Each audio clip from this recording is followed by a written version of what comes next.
If God gave you those rights, and he is the one true God, he is above all gods, he's above all peoples, he's above all nations, he's above all governments, he's sovereign above all things.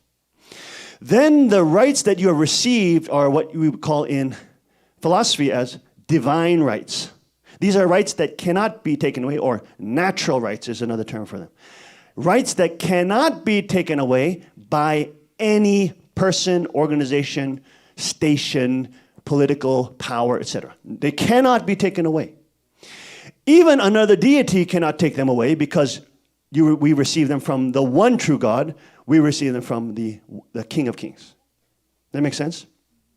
It seems like a very minute point, but in terms of the Cheon-il Guk Constitution, the different points that Father outlined for the Constitution, right? Protecting God's lineage, right? Human rights, right? And not abusing public funds.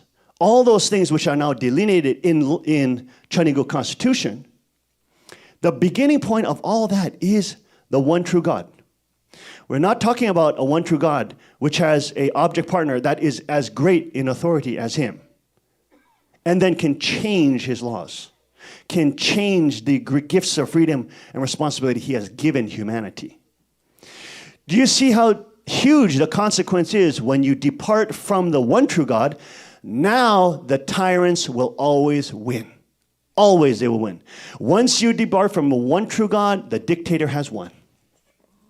Caesar has won. Those who wish to be God on earth have won. They do not have to submit. They also can be a God. Right? So that statement for Cheon-il Guk's existence is critical, because that's where you get the whole concept of natural rights for the citizens of Cheon-il Guk.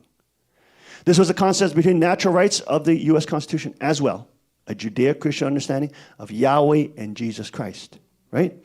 And that is, without that key, Kuk Jeong says very, very clearly many times, without God, you will never have freedom.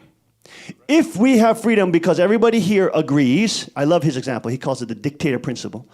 If everybody here, 99 people, let's say there's 100 people in this room, and 99 of all of us vote that we should have freedom, okay, right?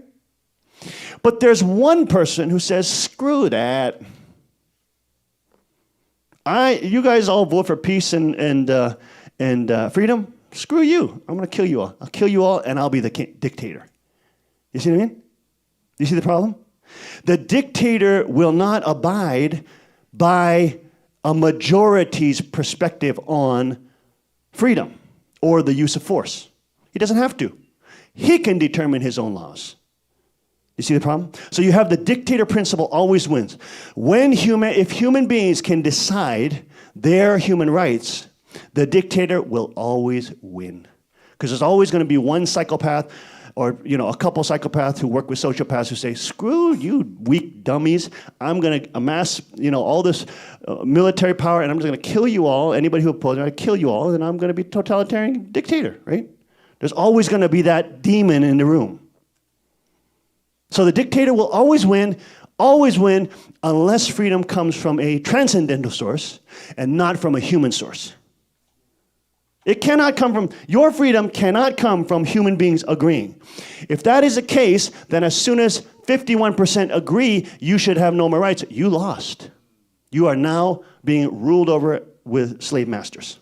Does that make sense? It's very rational, it's very logical, it's philosophically very sound.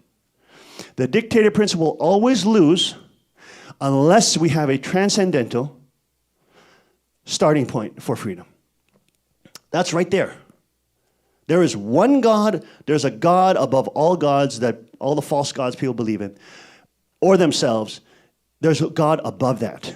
And that God is not a tyrannical God who wishes for us to be slaves. That God gives us freedom and responsibility. He gives us human rights, which are delineated in his Constitution. That is given by the Messiah's direct kingship bloodline.